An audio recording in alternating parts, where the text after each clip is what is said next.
Welcome, everyone. I am Amy Teegarden, and I am joined by my wonderful co-star, Benjamin Hollingsworth. Hi, everyone. And we are all so excited for you to watch our new movie. It's a Dayspring original, An Easter Bloom. We have a couple of questions that Hallmark sent our way, so let's get to it. The first question. Okay. My character, Amanda, is an ambitious farmer determined on saving her family's flower business. Without giving too much away, what does she, without giving too much away, what does she do to try to bring in extra income? Wow, a lot. Well, after exhausting multiple avenues and side hustles between herself and her mom and baked goods and working extra shifts at the coffee shop, Amanda accepts the help of a new friend in hopes of winning a flower competition to help save the farm. That's great. I think this is like a really concise answer. Mine are going to be a lot more long-winded and all over the place. Okay, I have a question now. Our characters have a very fun meet cute in a coffee shop. And while Derek is ordering his drink, tell us more about their first encounter. So, funny story, when we shot this, Amy, do you remember this scene? It had just snowed. It just snowed. Oh, yes, like a foot and a half of snow. And one of our co-stars, the woman who plays Effie, she actually got in an accident on the way to set that day. So it was like a lot of drama happening behind the scenes, but in the scene, it was pretty simple and sweet. Derek comes in, he's kind of smitten with her like immediately. And he notices her name tag. She doesn't notice him noticing her name tag. And he's like, oh, hey, Amanda, how you doing? And she's kind of like, what? How do you know my name? And he's like, well, you're wearing a name tag. So it's kind of fun. He orders a lavender latte, which is not the most manly drink, I don't think, but very, very specific drink for someone like Derek who has a minor addiction to caffeine. But yeah, they hit it off pretty quick. I think he like gives her like a $14 tip. Is that what it was? I think it was like a $14 tip. Which is it's significant. It's good money. It's good money, and she could use it. So yeah, it's a little tiny meet cute, and obviously, they start hitting it off immediately. And I would say lavender latte, like you are totally on point because Starbucks has rolled out a huge campaign for lavender latte, lavender cold foam, lavender matcha. Yeah, it is in your face. I've had it. It's lavendery. That is for it's sure. Lavendery, yeah. Okay, so next question. While our characters are getting to know each other, Amanda learns that Derek is the new pastor at her church. How does he help Amanda with her faith and build a stronger community? I would say the really special thing about their relationship is when they meet, there's an instant connection. But I think the special way that Derek goes about striking up a friendship with Amanda is he really just meets her where she's at. And I think the powerful thing is him just holding space for her forging a new path in her own faith journey and what that timing looks like for her and how she wants to go about that.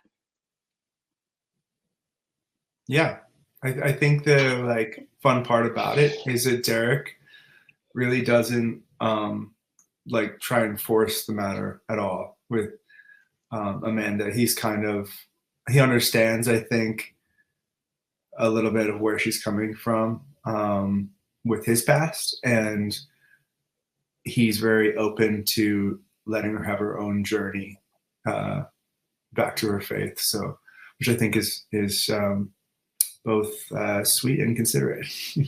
All right, next question. As Amanda and Pastor Derek's relationship blossoms, no pun intended, he starts to share his insecurities with her. How does her support encourage him to be the most authentic version of himself? Well, I'll say this. The thing that really kind of prevents him from being his true self is kind of this idea of what a pastor should be. And Derek himself is new to being a pastor. He was kind of like this adrenaline junkie, outdoorsy guy before he became a pastor, and he had this really like life-changing event happen that really changed the course of his whole life. And with that, he's struggling with like bringing his old life, merging his old life with his new life. And I think Amanda is on a similar journey in the sense that like tectonically her life has kind of shifted a bit too, with the death of her father, and they're able to kind of navigate each other's relationship because they have that common ground, because they're both trying to find it in themselves, their new role and what that means, and the obligations and the expectations that come with that. And that, I think, really brings them together, and they kind of support each other along the way. So I think that's beautiful. Well said. Okay, next question. Amanda works with a talented florist, Lori, who helps her get ready for the annual Easter flower arrangement competition. Say that 10 times fast. Oh, wait, I did. So many times on set. It was a running joke of how many words I could try to fit in there. Was it easy for me to learn how to put together different flower arrangements? It's funny, the magic of movie making. So often the flower arrangements are already sort of half put together or half baked, if you will. But I actually learned a lot about flower arranging from a floral class that Frances, who plays Lori, actually set up for her and I at the beginning of production at a local florist. I didn't know that. That's so cool. That's so cool. Yeah. It was awesome. And I actually learned one of the little tidbits is that when you're building a bouquet, you actually want to do the greenery first. So anything that's not flowers, that's what you want to like hand build in your hand, almost in a spiral. Put that into the vase, and then you put the flowers in. I always went about it the other way, where you put flowers in a vase and then you kind of stick greenery, and always wondering why my bouquets never looked that great. Well, that is one of the big little tidbits I kind of learned during it, but it was really, really fun. I'm a little offended that I never got invited to this flower. Totally got FOMO. Also, my flower arranging skills could definitely use some work. I think Derek does the one rose thing. That's kind of the extent of my flower arranging skills. So here's the next question. During Amanda's training, Lori teaches her 5 principles. Can you name them without looking? Amy, can you? No. Oh, come on, you can do it. Come on. Wait, harmony, balance, Yep. purpose. Harmony, balance, purpose. Close. Keep going. Something and love. Harmony, balance, purpose, dedication. Now, harmony, balance. What's like sun and snow? They're so different. Oh, they're contrasting Yes. colors. Yes, there we go. Aimeé, Teegarden, everyone. I mean, I feel like to be honest, we shot this like yesterday, right? I mean, the movie, I've never had such a quick turnaround in my life. Have you? I mean, if I'm being real honest, I literally just took off the gel nail polish I had on during production like a week and a half ago. So yeah, it was a very quick shoot and turn around, and I think the biggest obstacle was the giant snowstorm we had in the middle of production, like the one day when we were shooting almost in Washington, the state of, and Right on the our border. Yeah. electric right on the border. I started getting AT&T cell service. It's pretty great. But they our a truck with all of our lights and equipment, it ended up going down a hill and flipping over, and everyone was okay, but I mean, it shut down production for the entire day, and it was definitely a very trying moment. But we rallied and made it through, and everybody made it home safe, and you know, it's the main thing. Yeah, it was really quick. I mean, for people at home that may not know this, typically it's like, I don't know, anywhere from like 6 months to a year, sometimes longer, when you shoot something and then when it comes out. So the people over at Hallmark did a very good job of I don't know. Wait, That's how I could you do that again? I'm sorry, I missed. That's my film editing skills coming to fruition there. Okay. I didn't even get to the question. I asked you a question about, it was more of a pop quiz. Okay. So Aimeé, tell me, which one resonates with you the most? What resonates with me the most? I think the last couple of years, I think that what's really resonated with me is a sense of purpose. I think without a sense of purpose, I think we all can get lost a bit. And I think that kind of helps us, I don't know, guide a path forward in whatever way. And purpose can be anything from, you know, going to a 9 to 5, or like, you know, looking after your grandkids or anything. But that sense of, you know, feeling appreciated and having purpose in the world, I think is really important. And I think oftentimes kind of gets overlooked. I like that a lot. I like that a lot. I like balance. I got 3 kids, so things can get a little unbalanced in my house sometimes. Why? And What? I don't know. So I love I love a good balance situation. I just find in general in life, you know, like whether things are going your way or they aren't. It's like Derek says, even though you're in the middle of grief, it doesn't mean that you can't afford yourself joy. And I think that's like really tricky for people. I know in my own journeys with grief, you kind of feel this obligation just to be in mourning or sad, or you in moments where you feel happy, that you kind of feel you feel almost guilty about it. And it's not that. I feel like the journey is kind of one that when you have balance, you're not only honoring the person who might have passed, but I think that's the thing. They wouldn't want you just being sad and it affecting you in this negative way.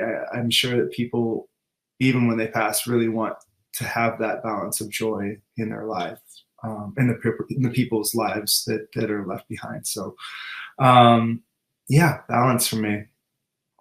Yeah.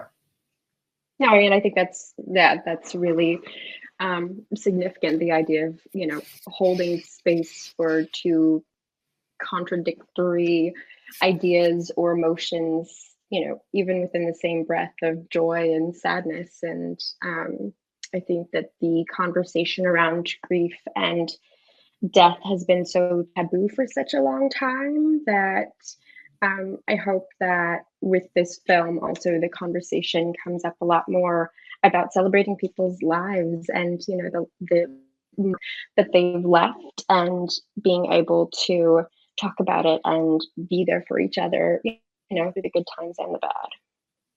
Completely agree. Like that.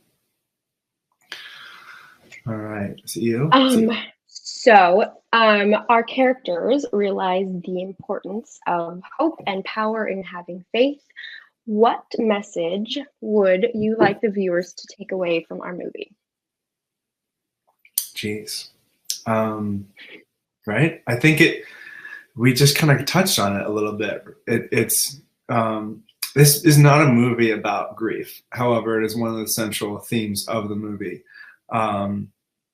It's, I think, a movie more about hope and connection, and the journey that one takes in finding support in that journey in grief. But I think that one of the great things that people can take away from this is that grief has all kinds of shapes and colors and texture. But one thing that is maybe the most important is that you don't grieve alone, and that I think grief's like a mountain that you never want to climb alone, right? It's one of those ones that you kind of, if you can go through it with someone special, sometimes that actually brings you together, even closer than you would without it. And you know, there's this question that Amanda proposes to Derek, which is like, why do bad things happen to good people? I mean,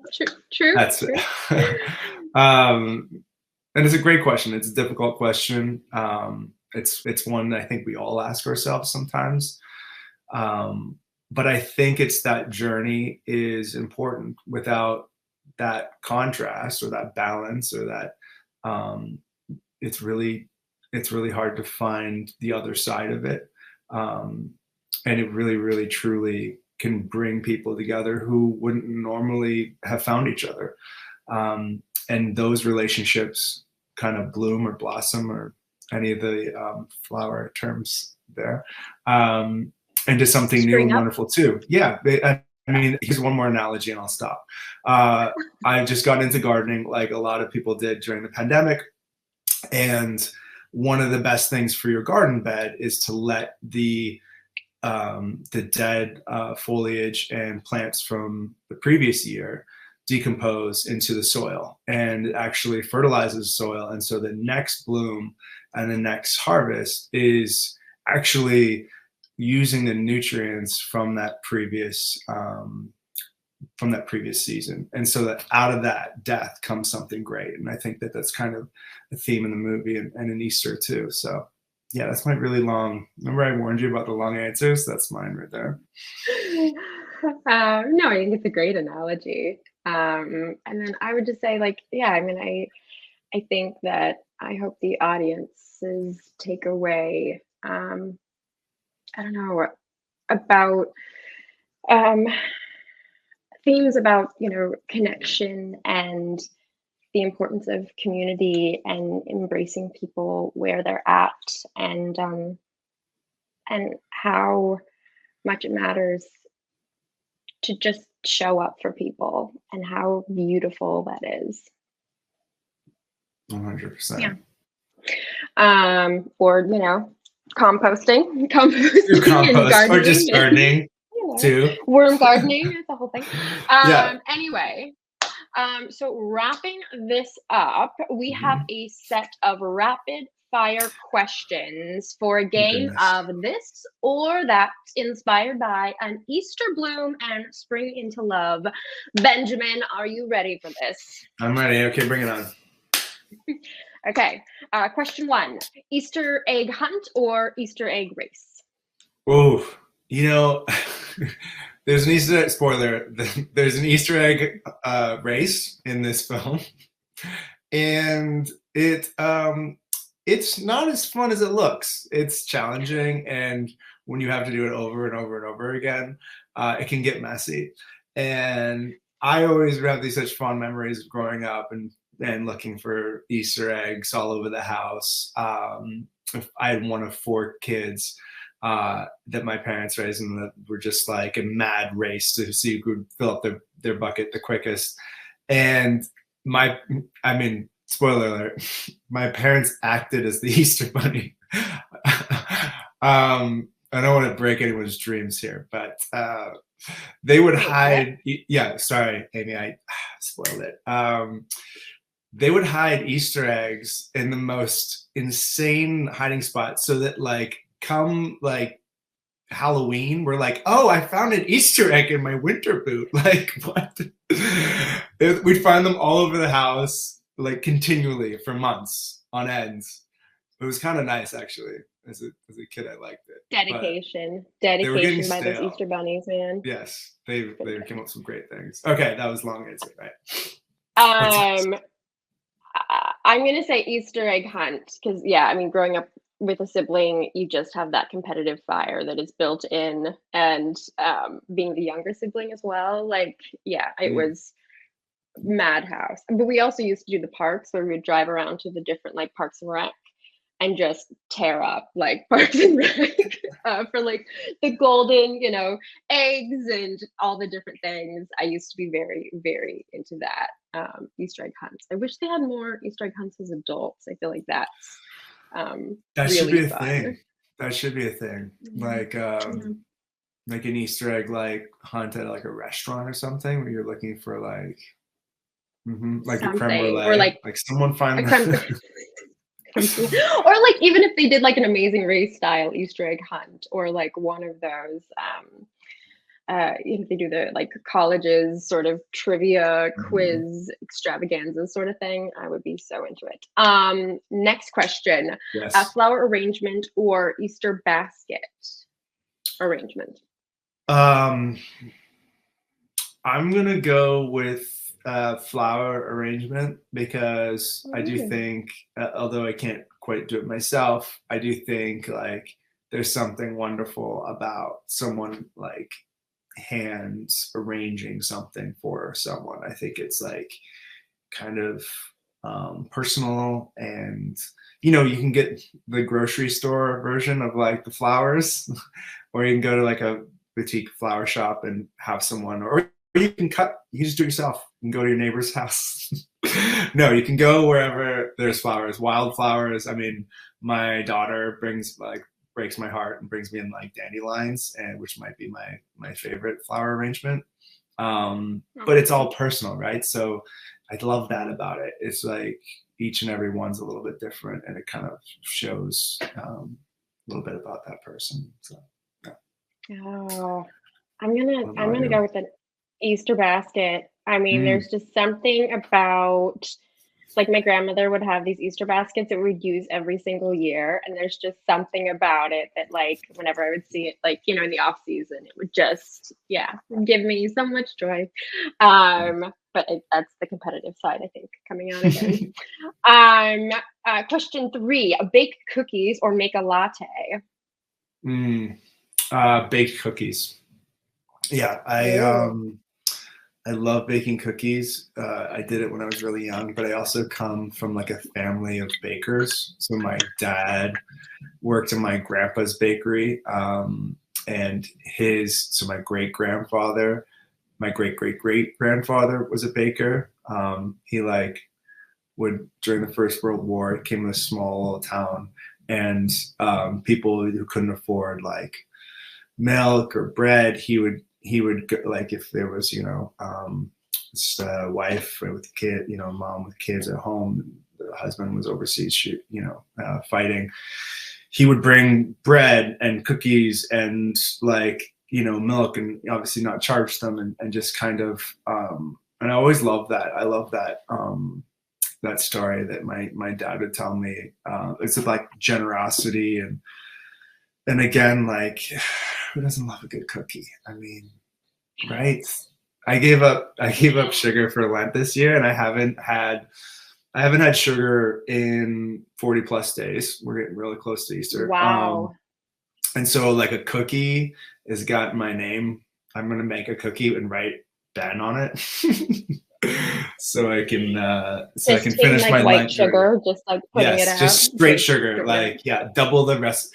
The recipe asks for 1 cup, it's 2 cups of sugar. Nice. What about you? Latte or Oh, cookies cookies? or latte? I'm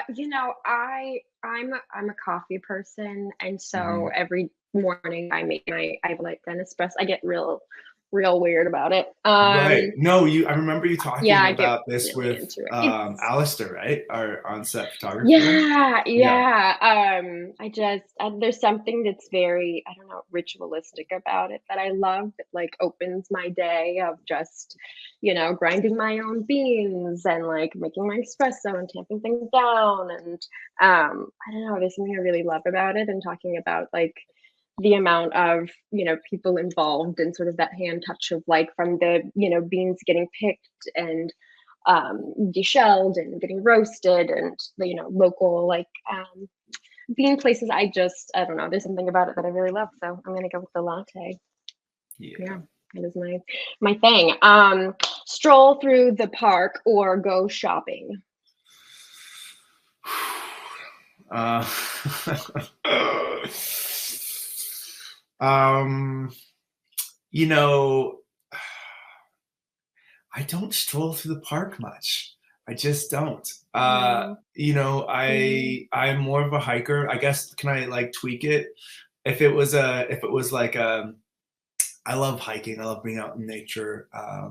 There's a scene Derek's like, nature is my happy place. And that was just me being like, oh, nature is my happy place. Because it is. And so maybe, yeah, even if it's a park, I don't care. Like, I've had some pretty nice strolls through Central Park when I was 23. I lived in Manhattan and was working there. And so I've had some really nice strolls through parks. But if it were up to me, it'd be like up a mountain or through like beside a lake or something like that. I also think people, when they are hiking or walking with someone, they're more open. I don't know what it is. I think it's like, and I find walk and talks, which for everyone out there is like any scene you have where you're walking and talking. I don't know what, maybe that's self-explanatory. But there's something about like not looking at someone and like the activity of walking that kind of opens people up a little bit more, and you get to like, you kind of have this designated time to get to know someone, and some of the best conversations I've had are while walking. So yeah. What about you? Stroll through the park or shopping? I think kind of in the same way. Like, I think that I don't know the last time I've like strolled through the park. But like being outside, going running, like moving through space and time, that's like kind of my place to sort of think and, kind of ground myself. And I do think that one of the things since the pandemic that I've really gotten into with my friends, of rather than every time seeing each other having to go, grab a bite to eat or having to do like a big thing, like we'll meet up at a park and go do like a local hike or things like that. And like some of those times are the best memories I have. Just, being with people that you love and getting to catch up. And there is something about that connection that happens. I think when you're out in nature and being able to, connect in a different way. That's awesome. I love it. But yeah, anyway, so I think we're at the point of wrapping up, and I just wanted to thank everybody for joining us today, and we can't wait for you to watch the premiere of our new movie, An Easter Bloom. When is it then? Ooh, March 30th. Which happens to be a Saturday at 7 Central for all the Central people out there. And that's PM. That's not in the morning. We're not going to torture you. That's 8 PM, 7 Central. On what channel? What channel is it on? Oh, I think it's on the Hallmark Channel. I've heard of that. I heard it's a really good spot with wonderful movies, especially on Saturday nights. The night before Easter too. I heard it's like the best show to watch, the best channel to watch. So and so if y'all want to tweet along with us on Saturday, March 30th at 7 Central, you can tweet along using the hashtag #UnEasterBloom. Can't wait to hear what you think. And so good to see you, Aimeé. Bye, everyone.